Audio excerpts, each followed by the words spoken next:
The dramatic Parsha of Parshat Vayigash, where Yosef reveals himself to his brothers, we have in the middle of the Parsha a detailed description of how Yaakov Avinu and his entire family, numbering 70, go down to Egypt, go down to Mitzrayim. A very interesting pasuk, that after they enumerate the number of people in Yaakov's family, the pasuk tells us, this is source number 2, that he sent Judah ahead of him to Yosef. Yaakov Avinu sent Yehuda ahead of the rest of the group to prepare ahead of him in Goshen, and they arrived in the region of Goshen. And the Mefarshim speak about what does it mean, lahorot lefanav, to prepare a place for him. So the Medrash, Rashi brings in source number 3, the Medrash says it could be to prepare a place of Beis Talmud, a place to learn, or it's literally a place, lebeis dira, a place in order to reside, that Yehuda prepared for them, a place for them to live, got the apartment set up and purchased the property, so that by the time the whole family would come down, they would have a place to live. Or another interpretation, la'arol lefanav, in terms of teaching, that there would be a base medrash, there'd be a yeshiva there before Yaakov Avinu and his family would come, because obviously Mitzrayim did not possess a base medrash. That's simple pshat and drash on this pasuk of why Yehuda was sent before the rest of the group down to Goshen. There's a medrash Tanchuma, which is a very, very strange medrash, and obviously, like all midrashim, has to be understood. And it's this medrash that I'd like to try to explore on a number of levels today. The medrash is the following in source number 7.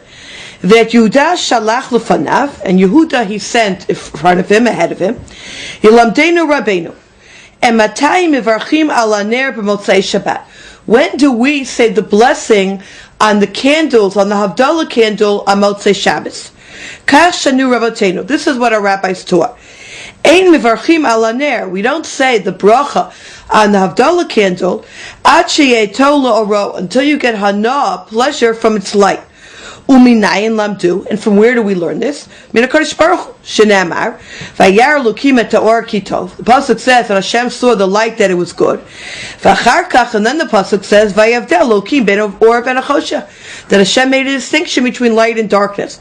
Rabbi Zeira, Rabbi Abahu Amar, Mikad shevarchim ala ner b'otzei Shabbos m'shiyato la'oro. Because the pasuk says Vayar Elokim et ha'or ki tov, that God saw the light, that it was good.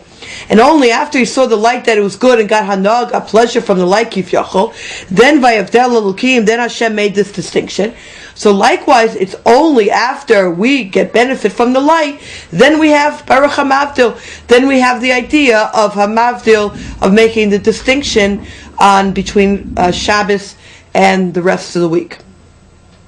So obviously, when we look at this Tanchuma, the question that screams out at us is, this is a very nice piece, very nice explanation of saying the bracha, Bori Marei Eish, on the Havdalah candle, and then Baruch HaMavdil. But what does this have to do with the pasuk that Yehuda shalach lefanav? What does it have to do with the fact that Yehuda was sent beforehand? How is it connected? So perhaps the most simple interpretation is the one offered by the Baal Dat Sofrim, Rav Rabinowitz, in source number 8.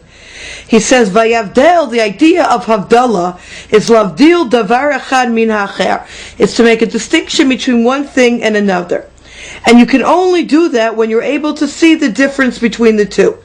And he goes on toward the middle and he says, This really describes the job of Yehuda before Yaakov Avinu and his family came down. Yaakov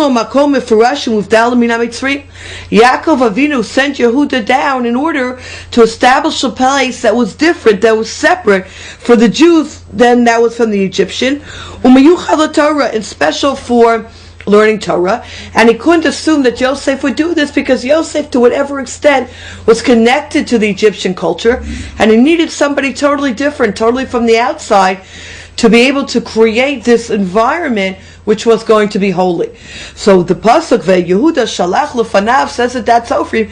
It's very simple. Yehuda was sent to go down because Yehuda's job was to make this havdalah, was to make this distinction ben ha'or uven ha'choshech, between light and darkness, between the kedusha Torah and the darkness of the rest of the world. That was Yehuda's job. That's the distinction that's made on Motzei Shabbos between the light of Shabbos, the darkness of the week. This is what we're talking about.